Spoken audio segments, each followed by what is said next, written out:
นี่คือเป็นภาพน้ำไหลอยู่บริเวณ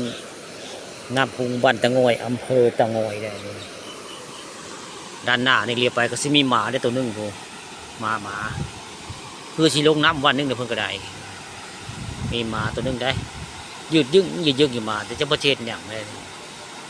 อยู่บริเวณภายน้ำล้นบ้านตะงอยอำเภอตะงอยนี่เดี๋ยวบังกะผู้พังแห้งนะนี่มันพังแห้งหลายย้อนผลตกแห้งแล้วก็น้ำมากพี่น้องนี่ทำให้ภายน้ำล้นนี่เสียหายหลายนะมองนี่เป็นบันไดได้มองนี่เนื่องจากน้ำรอดพื้นเลยทำให้บันไดผู้พังลงได้ปกติก็จะขักให้ข้าเจ้าสร้างแปลงไว้แต่บังเอิญน้ำรอดพื้นเลยลัดนักไหวนะปูนมันก็เลยหักมันหักลงไว้ไงจริงๆคนที่สร้างแปลงไว้นี่ก็ขักได้ข้าเจ้าสร้างแปลงภายน้ำล้นบ้านตะงอยอำเภอตะงอยก็สร้างไว้ขักไปได้อันนี้ลูกค้าปานคำผสมวันนี้มาบริเวณอำเภอตะงอยแล้วมาเติมน้ำมันพี่น้องอยู่ปั๊มปตทก็เลยมาแวะเอาภาพบรรยากาศในภายน้ำล้นมาให้เบิ่งมาชมได้นี่มองนี่ก็เป็นต้นตะเวนบักใหญ่เนี่ยมองนี่ต้นตะเวนหรือว่าต้นสามซานั่นแหละนี่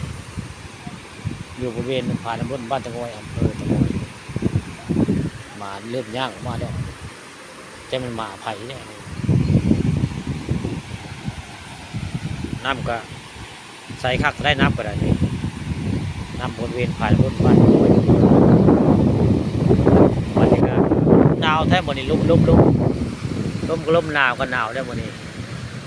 อยู่บริเวณน้ำพุงบ้านตะงอยอำเภอตะงอย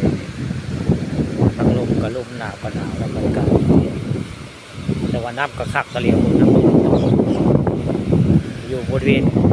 บ้านตะงอยบรรยากาศคักหมดนี่น้ำก็ใสเท่าไรยามแต่ที่เดินทางมาสงกรานต์ก็คือมาน้ำสงกรานต์เดินทางก็มาเล่นน้ำก็คือจะคืออยู่แต่หาระวังเวลาย่างยันพลาดได้หมาที่นี่เพิ่งขึ้นมาเนี่ยมาแล้วใกล้มาไปเนี่ยเพิ่งขึ้นมาจำพุ่งบริมาใส่เพิ่นมาหลอกอยากวิ่งน้ำบ่อมานี่ก็ได้มาเดินจะมาไทยได้